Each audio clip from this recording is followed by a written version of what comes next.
Hello friends, today I'm showing you how to make this delicious creamy chicken Alfredo in the slow cooker. This is a cozy, comforting, delicious meal perfect to make for the cold season.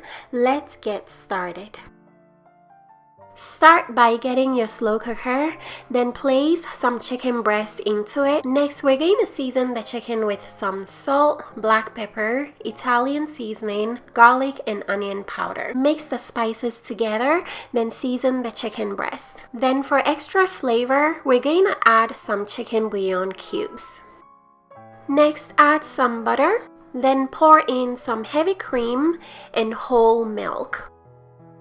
Next, we're going to add some cream cheese to make this extra creamy. Then we're going to let the chicken slow cook in the creamy sauce for 2.5 to 3 hours on high.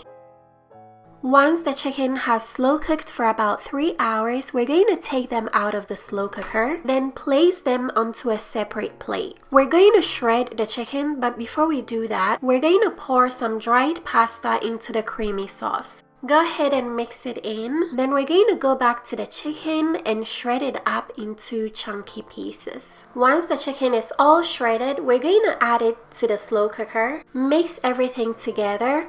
Then we're going to allow this to slow cook for about 40 more minutes or until the pasta has softened. Once the pasta is cooked through, this is ready to be enjoyed. This came out so creamy and cheesy. This is such a great meal. It's so comforting and perfect for winter. I garnished with some fresh parsley. The flavor of this meal is so good. Such a delicious, easy peasy meal, perfect to make on a busy weeknight. If you guys would like to try this recipe, check the description box for all the ingredients and measurements.